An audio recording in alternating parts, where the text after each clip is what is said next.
তারা কি সবাই মানে কোয়ালিটি হতে হবে, প্রচুর কোয়ালিটি হতে হবে, স্কিল হতে হবে, ভালো কথা বলতে হতে পারে? যে কজন উঠলো এখনো পর্যন্ত সবাই কি ভালো কথা বলতে পারে? না। আমি সম্পাকে যদি সম্পাকে জিজ্ঞেস করি, সম্পা তুমি ভালো কমিউনিকেটর, ভালো কমিউনিকেশন করতে পারো? তন্ময় ভালো কমিউনিকেশন করতে পারে? সিম্পল, এটা কিন্তু সিম্পল কমিউনিকেশন। তুমি যদি ভাবো দাদা আমি তো মাম্পিদির মতো কথা বলতে পারি না, আমি না প্রশান্তদার মতো কথা বলতে পারবো না, আমি সজলদার মতো কথা বলতে পারি না, আমি অসিতদার মতো কথা বলতে পারি না, আমার তো অমিত স্যারের মতো ডিগ্রি নেই, আমি তোমার মতো দাদা কনফিডেন্সে কথা বলতে পারবো না। লাগে না এসব, লাগে না। সম্ভব আচারকে তুমি দেখে এটা স্পষ্ট এটা বুঝে নেওয়া উচিত, লাগে না এসব কিছু।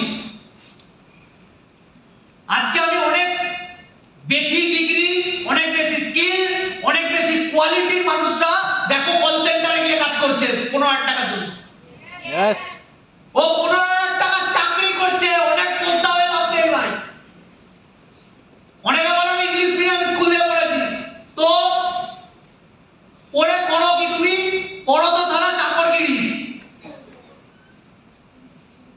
কামাচ্ছ তো 30,000 টাকা। সম্পা আচার ইংলিশ মিডিয়াম স্কুলে পড়েনি, পড়েছে পাতি বেঙ্গলি মিডিয়াম।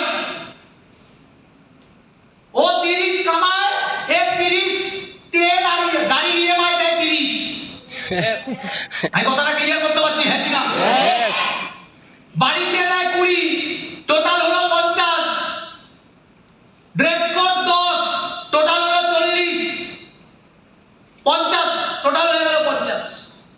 আরো 50 কি করে আমাকে তো বলবে না, প্রপার্টি কিনছে হয়তো। বিশাল অহংকারে থেকে লাভ নেই, আমার বিশাল ডিগ্রি, আমি বিশাল কথা বলতে পারি, দরকার নেই সব। তুমি ফলো আপ করো, হ্যাঁ পারি, এটার থেকে টপ ক্লাস স্কিল হতে পারে না। তুমি বললে কেন দাদা, ফলো আপে কি এমন আছে? টাকা মানুষ দিতে চায় না, চায়? টাকা দিতে মানুষ চায়, গুনলেও লুকিয়ে গোনে, রাখলেও লুকিয়ে রাখে, হ্যাঁ কি না? মানুষ একমাত্র সালা টাকা দিতে চায় না, টাকাটাকে লুকায়। আর তোমরা ফলো আপ করো, আর এমন ফলো আপ করো ওরা টাকা যেচে বের করে দেয়, নাও বাবা নাম আছে।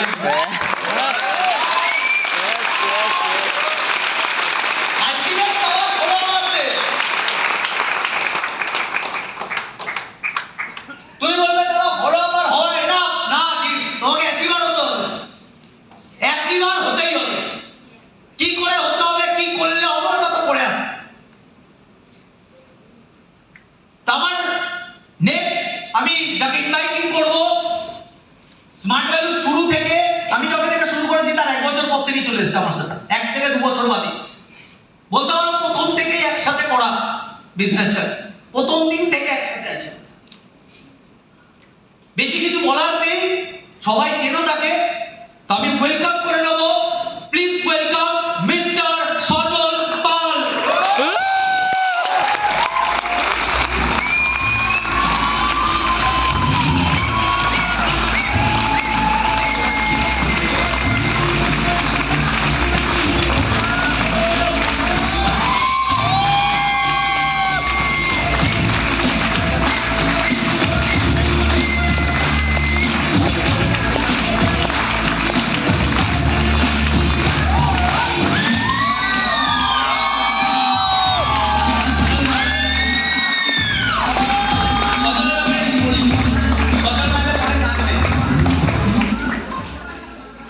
যেটা অনেক চেনে সজলের ব্যাপারে এইটাই আমি বলে দিই, সব থেকে খারাপ টাইমে, আমার সব থেকে খারাপ টাইমে, পৃথিবীতে সব প্রত্যেকের লাইফে কিছু খারাপ টাইম আসে, খারাপ মানে একদম ভয়ঙ্কর টাইম আসে। ওই ভয়ঙ্কর টাইমে যারা আমার সাথে ছিল তাদের মধ্যে একজন সজল।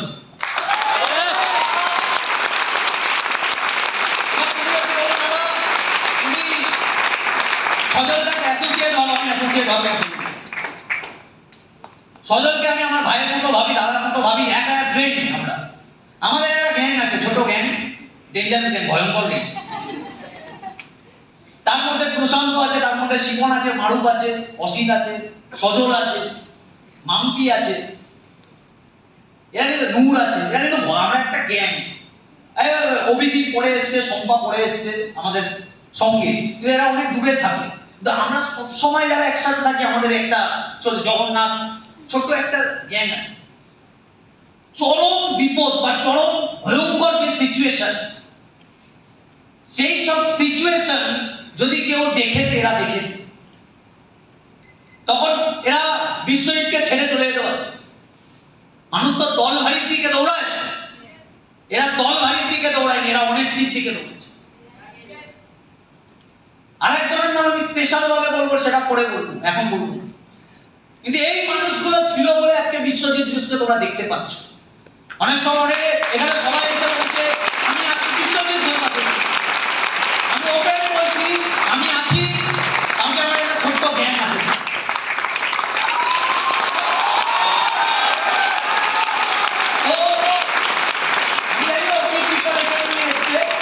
যেটুখানি কথা বলবে 5 মিনিট 7 মিনিট, যেটুখানি কথা বলবে সলিড ভাবে কথা বলবে, আমি আশা করি।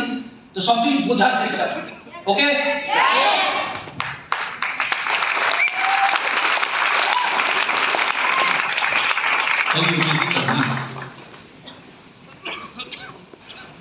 রেডি সবাই? খারাপ টাইম আমি জানি না, আমি একটা সিম্পলি জিনিস জানি। এই বিজনেসে এসেছিলাম যখন প্রথম পড়াশোনা করতে করতে এসেছিলাম, তখন ফার্স্ট ইয়ার কমপ্লিট হয়ে সেকেন্ড ইয়ারে অ্যাডমিশন করেছি। মানে ফ্যামিলিগত দিক দিয়ে যদি বলি, ফ্যামিলি কন্ডিশন এরকম ছিল না। প্রথম থেকে বিজনেসে কিছু সিম্পলি কিছু বুঝতাম না। এবার যখন জয়েন করি তখন অন্য একটা অ্যাসোসিয়েশনে ছিলাম, কারণ শুধু কলেজ করতাম আর মানে ক্রিকেট খেলতাম। ওই জায়গা থেকে উঠে আসা, সিস্টেমে আসা, যখন প্রথম আসি, প্রথম আমরা যেখানে যেতাম, প্রথম দিন আমার মনে আছে যেখানে কাউন্সিলিং এ গেছিলাম, যেই বাইকটায় গেছিলাম, ক্যান্টনমেন্ট স্টেশন থেকে নেমে কোন গলির দিকে নিয়ে যাচ্ছিলাম আমার এখনো মনে আছে। তো আমি ওকে বলছি, ভাই কোথায় নিয়ে যাচ্ছিস, এই গলির মধ্যে দিয়ে কোথায় নিয়ে যাচ্ছিস? অনেকে এখন এসে বলে অফিস কোথায়, এই কোথায়, ওই কোথায়। সেদিনটার কথা আমার এখন মনে আছে। প্রথম দিন আমার মনের মধ্যে ডাউট ছিল যে কোথায় নিয়ে যাচ্ছিস। ও বলছে চল না। তো প্রথম দিন যাওয়ার পরে যেই বাড়িটায় গেলাম, বাড়িটা আমাদের মতো ফ্যামিলিতে অত বড় বাড়ি দেখা মানে বিশাল বড়। আমাকে বলা হয়েছিল ওটা দাদার বাড়ি। তারপরে যেই মানুষটা কাউন্সিলিং দেখা, সত্যি কাউন্সিলিং না, কত সুন্দর কাউন্সিলিং না দেখলে সিস্টেম আসতাম না। কিন্তু কোনো না কোনো জায়গায় আমি বিজনেসে ভালো মন্দ যদি কথা বলি, আমি কিছু জিনিস আমি বুঝেছিলাম, যেটা আমার মনে হয়েছিল যে না, যার জন্য বিজনেসটা শিখেছি বা যার জন্য বিজনেসটা দেখেছি, বা যেখান থেকে দাঁড়িয়ে আমাদের মতো ফ্যামিলির ছেলে মেয়েদেরকেও একটা বড় লেভেলের স্বপ্ন দেখাতে পারে, চাইলে জীবনে অনেক কিছু করা যেতে পারে, সেটা একমাত্র স্মার্ট ভ্যালু করতে পারে, স্মার্ট ভ্যালু দিয়েই পারি। আর সেই স্বপ্নটা যদি কেউ দেখায়, সেটা আর কেউ না, সেটা এই মানুষটা দেখিয়েছিল। আমি একটুও মিথ্যে কথা বলবো না আপনাকে, এখানে দাঁড়িয়ে আছি কোনো হয়তো মানে এক্সট্রাঅর্ডিনারি কোনো আমি কোনো কথা বলবো। যেটা দেখেছি আমার বিজনেসে যতদিন টাইম আমি যেটা শিখেছি, যেটা দেখেছি, আর সত্যিকারের বিজনেস করতে গেলে এই বিজনেস থেকে যদি বলি কারা সব থেকে বড় জায়গায় উঠে আসে, যারা ঘর থেকে রেডিটা বের করে নিয়ে আসছে, অ্যাকচুয়ালি লিডার মানে আমরাই। আওয়াজ পাচ্ছি না? লিডার বসে আছি, আমরাই বসে আছি। এই বিজনেসে ম্যাক্সিমাম মানুষ হাঁপিয়ে যায় কোথায়? বিজনেসে ম্যাক্সিমাম মানুষ হাঁপিয়ে যায় একটু বেশি কাজটা করতে। মানে যেটা আমাদের ভাষায় বা বাইরের মার্কেটের ভাষায় লোক ধরা, এই সিস্টেমেটিক লোক ধরা বা প্রসপেক্টিং করা, এই ব্যাপারটা করতে গিয়ে ম্যাক্সিমাম মানুষটা হাঁপিয়ে যায়, ম্যাক্সিমাম মানুষ ছেড়ে দিয়ে পালিয়ে যায়। এই কাজটা নেক্সট স্টেপে যদি কোনো মানুষ চলে যায়, মানে ফলো করে যদি কোনো মানুষ চলে যায়, ওই মানুষটার মনের মধ্যে জেদ তৈরি হয়ে যায় যে না, বিজনেসটা করেই ছাড়বো, আমার টিমের অ্যাসোসিয়েটদেরকে তুলেই ছাড়বো। হ্যালো, বুঝতে পারছি না? বুঝতে পারছি না? ওই যদি মানসিকতা কোনো ছেলেমেয়ের মধ্যে তৈরি হয়েছে, সেটা একমাত্র ফলো আওয়ার স্টেজ থেকেই তৈরি হয়, তার আগে তৈরি হয় না। তার আগে শুধু একটা টার্গেট থাকে, ওকে ডেলিভার করতে হবে, টিম বানাতে হবে। শুধু টিম বার করা, ডেলিভার করা না, শুধু একটা টার্গেট থাকে, ওকে ইনভাইটিং করতে হবে। ঠিক বলছি না ভুল বলছি? তাহলে একটা ছেলেকে শুধু ইনভাইটিং করা টার্গেটটা থাকে ওই কাউন্সিলিং লেভেলের আগে বা ফলো আপ লেভেলের আগে স্টেজের অ্যাসোসিয়েটদের। তারপরে যদি কোনো স্টেজের ছেলেমেয়েরা যদি অ্যাকচুয়ালি বিজনেসটাকে হোল্ড আপ করছে, সেটা একমাত্র আমরা ফলো আপ করবো। Hello, yes or no? আমার মনে আছে আমরা যখন জয়েন করি তখন ওই মানুষটা ফলো আপ করতো। তার আগে ফলো আপ দেখতাম, আমাদের সময় ফলো আপ হয়েছে 2 ঘন্টা, 3 ঘন্টা, 4 ঘন্টা। আমার মনে আছে ফলো আপের পিছনে গার্জেন বসে আছে, গার্জেনের উপরে ঘুমাচ্ছে। কেন 3 ঘন্টা 4 ঘন্টা ধরে ফলো আপ হচ্ছে? তারপরে ওই মানুষটা যখন ফলো আপ দেখেছি, ফলো আপ যেতাম এক্সাইটমেন্টের সাথে। আমি বিশ্বজিতের সাথে ফলো আপ খুব বেশি যাইনি। বিশ্ববিদ্যালয় ফলো আপ নিয়ে যেত আমার মনে আছে অনেক, মানে বিশ্ববিদ্যালয়ের সাথে অন্যরা ফলো আপ যেত, আমি বিশ্ববিদ্যালয়ের সাথে কম, মানে খুব কম গেছি ফলো আপ। আমি হয়তো খুব বেশি হলে তো 20-25টা গেছি, 30টা গেছি, কিন্তু ফলো আপ দেখতাম। আগে ফলো আপ গেছি আমার মনে আছে, নাম বলছি না, নামটা বলা উচিত না। আমি একজনের সাথে ফলো আপ গেছি, এখানে ফলো আপ যেহেতু আছে আমি সে ব্যাপারটা নিয়ে বলছি। তুমি বলো না নেগেটিভ পজিটিভ, আমি অ্যাকচুয়ালি ফলো আপ কি করে করতে হয়, সিচুয়েশন ফলো আপ মানে সিচুয়েশন দেখে ডিডি বার করা, ইয়েস অর নো, এটাই কিন্তু অ্যাকচুয়াল কাজ। তো ফলো আপে গিয়ে দেখছি রীতিমতো ঝামেলা হয়ে গেছে, মানে মারামারি হবে এরকম একটা ব্যাপার। আমি ভাবছি ভাই পালিয়ে যেতে পারলে বাঁচি, মানে এখানে মনে হয় বেঁধে বুঝে পেলাবে। আমার মনে আছে এখন ওই দিনটা মনে আছে, 3 ঘন্টা হয়ে গেছে, 1000 টাকা বার করার জন্য 500 টাকা বার করার জন্য মারামারি হয়ে গেছে। আর আমি মানুষের সাথে ফলো আপ নিয়ে এত সুন্দর কমিউনিকেশন করলো, ঢোকার সময় বলছে কতক্ষণ কথা হলো বলবো। আমি বলছি কতক্ষণ কথা বলবে, ফলো আপ মানে তো 2 ঘন্টা লাগবে, 1 ঘন্টা লাগবে। বলছে আধা ঘন্টার মধ্যে কমপ্লিট করবো। কি বলছো আধা ঘন্টা? গেল ফটাফট কথা বলতে বললো, গার্জেনটা দেখি লাস্টে কান্নাকাটি করতে করতে চা বিস্কুট ডিম টোস্ট করে দেবো। আমি বলছি না না, কি বলছেন, টাকা পয়সা দিলে খুশি। হ্যালো,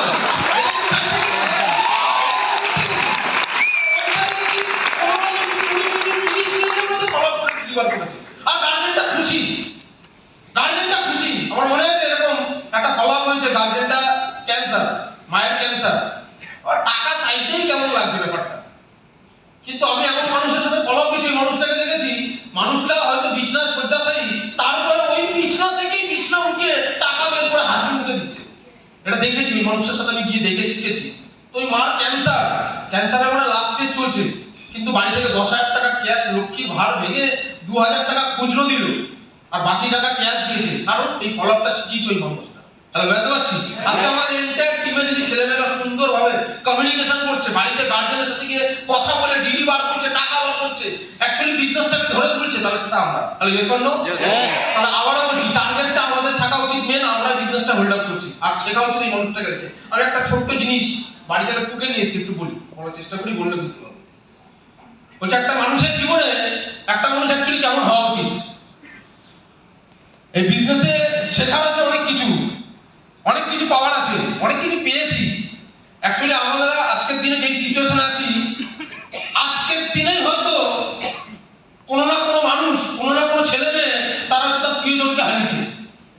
সে হয়তো তার হয়তো বাবাকে হারিয়েছে, মাকে হারিয়েছে, হয়তো অ্যাক্সিডেন্টে হঠাৎ করে হাত পা কাটা গেছে, হয়তো এক্ষুনি হসপিটালে অ্যাডমিট করতে হবে, 1 লাখ 1.5 লাখ টাকা লাগবে। But we are very fortunate, আমরা খুব ভাগ্যবান, আজকে ভগবান বা উপরওয়ালা আমাদের সাথে এরকম কোনো পরিস্থিতি দেয়নি।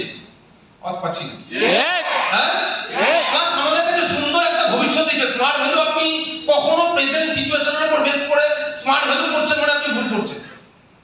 আমি বিজনেসে যতখানি দেখেছি বা শিখেছি, স্মার্ট ভ্যালু করার উদ্দেশ্য আজকে আপনি কোথায় আছেন এটা ইম্পর্টেন্ট না। আজ থেকে 3 বছর, 5 বছর, 7 বছর পরে আপনার সিচুয়েশন, আমার সিচুয়েশন, আমাদের সিচুয়েশন কোথায় যাবে, উপরওয়ালা কোথায় নিয়ে যাবে কেউ জানে না। আজ থেকে 3 বছর, 5 বছর, 7 বছর পরে যদি আমাকে অ্যাটলিস্ট ফ্যামিলি চালাতে গেলে যে 20,000 টাকা লাগে, 30,000 টাকা লাগে, ওই টাকাটার জন্য টেনশন করতে হবে না, তার জন্য স্মার্ট ভ্যালু করছি। আজ পাচ্ছি না, ইয়েস অর নো? ছেলেমেয়েগুলোকে ওইভাবে মাইন্ডসেট করাবো। আমি বারবার দেখেছি মানুষ যখন কথা বলে হয়তো মাসে কয়েক লাখ টাকার উপরে কামায়, কিন্তু কখনো টার্গেট না নিজে আরো কামাবো। রাত্রি 12টা 12:30টার সময় ফোন করে বলছে ছেলেটার 4 সপ্তাহ রিপোর্ট দাও তো, ওই মেয়েটার 4 সপ্তাহ রিপোর্ট দাও তো, কালকে রিপোর্টগুলো রেডি করে নিয়ে এসো। টার্গেটটা কি? টার্গেটটা উনার না, টার্গেটটা আমাদের মতো ছেলেমেয়েদেরকে তোলা। বুঝতে পারছেন না? বুঝতে পারছেন না? এই কারণে একটা মানুষের জীবনে বিজনেস হয়, তো মানুষ হতে গেলে ওরকম হতে হবে। কিরকম হচ্ছে আজকের দিনে লাইফে এমন একটা মানুষকে বা এমন একটা মানুষ হওয়া উচিত যার মুখে থাকবে অলওয়েজ হাসি, যার মুখে থাকবে অলওয়েজ হাসি এবং থাকবে অফুরন্ত কনফিডেন্স। সেকেন্ড, এমন একটা মানুষ হওয়া উচিত যার মাইন্ডে থাকবে প্রচুর নলেজ, নলেজের ভান্ডার। সেকেন্ড, এমন একটা মানুষ হওয়া উচিত আজকের দিনে দাঁড়িয়ে যার হার্ট থাকবে কাইন্ডনেস, মানে মনে থাকবে, হৃদয়ে থাকবে অন্যের প্রতি দয়া মায়া ভক্তি শ্রদ্ধা থাকবে, দয়া থাকবে। এমন একটা মানুষ থাকবে যার আত্মা সোল মনের মধ্যে থাকবে অনেক বড় রেসপন্সিবিলিটিস। আজকের দিনে এমন একটা মানুষ হওয়া উচিত যে ডিসিশন নেবে প্রচুর সাহসের সাথে, কখনো কোনো ডিসিশন হেরে যাওয়ার জন্য নেবে না, ডিসিশন নেবে সাহসের সাথে। আজকের দিনে এমন একটা মানুষ হওয়া উচিত যার কথার প্রত্যেকটা কথার মধ্যে রেসপেক্টে ভরা থাকবে, সম্মানের সাথে কথা বলবে। Hello, yes or no? এমন একটা মানুষ হওয়া উচিত যার জীবনে, যার লাইফে প্রতিনিয়ত একটা পারপাস থাকবে, আর ওই পারপাসের জন্য করবে। শুধু তাই না, আজকের দিনে এমন একটা মানুষ হওয়া উচিত যার পকেটে থাকবে অফুরন্ত টাকা, সে টাকা ইনকাম করবে শুধু নিজের লাইফস্টাইল মেনটেন করার জন্য না, যাতে আর পাঁচটা মানুষ তার সামনে যদি বিপদে পড়ে তাকেও যেন সাহায্য করার মানসিকতা থাকে। Hello yes or no? Next, এমন একটা মানুষ হওয়া উচিত যার হ্যাবিট থাকবে ডিসিপ্লিন। আর এই সমস্ত গুণ যদি কোনো মানুষের মধ্যে থাকে, সেই সমস্ত সর্বগুণ সম্পন্ন যদি কোনো মানুষকে আপনি দেখতে পান, সেটা একমাত্র স্মার্ট হতে দেখতে হবে। পৃথিবীর কোনো প্ল্যাটফর্মে আপনি দেখতে পাবেন না। আর এটা যদি কোনো জায়গা থেকে শিখতে পারি, সেটা আমাদের লিডার থেকে আমরা শিখতে পারি। আর ইয়েস অর নো? সর্বগুণ সম্পন্ন কোনো ব্যক্তি যদি পাওয়া যায়, আপনি সেটা স্মার্ট হতে পাবেন। আরে বাইরের মার্কেটে মানুষ, একটা ফেলিওর মানুষকে দেখেছি, একটা ডিসিশন নিতে গেলে 10 বার ভয় পায়। একটা সঠিক ডিসিশন নিলে ওই ডিসিশনটা সঠিক না কি করছে বুঝতে পারছে না, ওই ডিসিশনটা নেওয়ার জন্য সে 10 বার ভয় পায়, পিছিয়ে যায়। একটা সাকসেস মানুষের জীবনের অ্যাটিটিউড কেন হওয়া উচিত? একটা সাকসেস মানুষের জীবনে অ্যাটিটিউড আমরা দেখেছি, যদি কোনো ডিসিশন নিচ্ছে সলিড ভাবে নিচ্ছে, আর জানে আমি ডিসিশনটা আমি কমপ্লিট করে দেখাবো, জানে আমি ডিসিশনটা আমি ফুলফিল করবো, কারণ আমি একা না, আমাদের সাথে আমাদের টিম আছে। রাজত্ব আমি একা করতে আসিনি, রাজা কখনো একা রাজনীতি করতে পারবে না, তার জন্য তার দেশের প্রত্যেকটা মানুষের সমানভাবে রেসপন্সিবিলিটি নিয়ে কাজ করতে হবে। আজকের দিনে স্মার্ট হলে এত বড় একটা অবজেক্টিভের জায়গা, যেখানে দাঁড়িয়ে আমরা প্রত্যেকটা মানুষকে শিক্ষা, স্বাস্থ্য, রোজগার, কৃষি, বিভিন্ন বিভিন্ন স্ট্রাকচার, বিভিন্ন সেগমেন্টের উপর কাজ করছি। আমাদের উদ্দেশ্য যদি বড় না হয়, আমরা যদি বড় কিছু চিন্তা ভাবনা নাই করতে পারছি, তাহলে তো করা যাবে না, তাহলে তো লং টার্ম খেলা যাবে না। এটা 2 বছর, 5 বছর, 7 বছরের বিজনেসটা তো ক্যারিয়ার রিলেটেড। ক্যারিয়ার মানে যেখানে আপনার ফিউচার, আপনার টিমেরও ফিউচার জড়িয়ে আছে। আওয়াজ পাচ্ছি না? হ্যালো, বুঝতে পারছি না? যেখানে আপনার ফিউচার, আপনার টিমের ফিউচার জড়িয়ে আছে, যেখানে আপনার লাইফের পারপাস না, আপনার লাইফের উদ্দেশ্য না যে শুধু নিজের স্টেজে ওঠা, আপনার লাইফের উদ্দেশ্য থাকবে আপনার সাথে সাথে আপনার টিমে যতগুলো ছেলে অ্যাকচুয়ালি খাচ্ছে, যারা স্মার্ট হেলথের জন্য পাগল, জীবন জিজান লাগিয়ে দিচ্ছে, তাদেরকে আমাকে স্টেজে তুলতে হবে। সেই উদ্দেশ্য নিয়ে কাজটা করতে হবে। পারবো আমরা কাজটা করতে? হ্যালো, পারবো আমরা কাজটা করতে? না শুধু অ্যাচিভমেন্ট করবো, শুধু পিন পাবো বললে হবে না। টার্গেট থাকবেই এটা, যে কটা ছেলে অ্যাকচুয়ালি স্মার্ট হেলথের জন্য পাগল, ওদেরকে আমাকে তুলতেই হবে। হ্যালো, বুঝতে পারছি না? ওদেরকে আমাকে জব করে তুলতেই হবে। অনেক মানুষ আসবে, অনেকে অনেক কিছু কথাবার্তা বলবে, অনেক সময় খারাপ লাগবে। ওই মানুষটা যে কথাগুলো বলে গেল, সিরিয়াসলি অনেক সময় খারাপ লাগতো। কেন খারাপ লাগতো? ভুলভাল মানে মাথার মধ্যে ভুলভাল আসতো। কেন ভুলভাল আসতো? চোখের সামনে অনেক কিছু দেখতাম। আজকে আমরা ভালো আছি, যে তোকে কথাগুলো বলে গেল গ্যাং। আপনি জানেন না, লাইফে বড় হতে গেলে সত্যি একটা গ্যাং বা অ্যাসোসিয়েশন দরকার আছে। বলে না, খালি দিমাগ শয়তান কা ঘর হতা है। আপনি একা একা না বড় কিছু করতে পারবেন। বড় কিছু করার জন্য একটা ভালো অ্যাসোসিয়েশন চাই, যে অ্যাসোসিয়েশনে আপনাকে সবসময় একটা মানে আপনার মাইন্ডকে রিল্যাক্স করবে, ফ্রি করে দেবে। মাঝে মাঝে আমার সব মনে আছে, সেদিনকেই বিশ্বজিতের সাথে কথা হচ্ছিল। 8 তারিখে মানে কোম্পানির একটা মিটিং ছিল, তারপরেই কথা হচ্ছিল। বিশ্বজিৎকে বললাম, দাদা একদিন চলো না স্যারের বাড়িতে। স্যারের বাড়িতে গেলে হেভি লাগে, সিরিয়াসলি হেভি লাগে। বিশ্বজিৎ বলছে হ্যাঁ ঠিক আছে যাবো। একদিন কথা, কালকে রাত্রে আমি কিছু বলিনি, এমনি রাত্রেবেলা বিশ্বজিতের বাড়িতে চলে গেছি, ফোনও করি। কেন? মাঝে মাঝে ভালো লাগে না, কি করবো, অ্যাসোসিয়েটদের সাথে অফিসে আড্ডা মারছি, এখানে যাচ্ছি, চা খেতে যাচ্ছি, সব ঠিক আছে। বাড়ি গেলে আমি কি, বাড়ি গিয়ে কোনো কাজ বাজ নেই, গিয়ে একটু আড্ডা মারি না কেন? ওই আমাদের ওই আড্ডা মারার গেমটা চাই, অ্যাসোসিয়েশনটা চাই। আর সত্যি ওই অ্যাসোসিয়েশন ছিল বলে বেঁচে গেছিল। ম্যাক্সিমাম মানুষ ফটো হয়ে যায়, কারণ নিজেদের কোনো অ্যাসোসিয়েশন নেই। সিস্টেমে আসে ওই বাইরের অ্যাসোসিয়েশনের সাথে কানেক্টেড, সিস্টেমে কোনো অ্যাসোসিয়েশন তৈরি করছে না। সিস্টেমে যদি আপনি কোনো পজিটিভ অ্যাসোসিয়েশন তৈরি করছেন না, গ্যারান্টি আপনি থাকতে পারবেন না। এত বড় বিজনেস আপনি করতেই পারবেন না। লোক ধরে জয়েনিং করা মানে বিজনেস না। আমি বুঝতে পারছি না? হ্যালো, বুঝতে পারছি?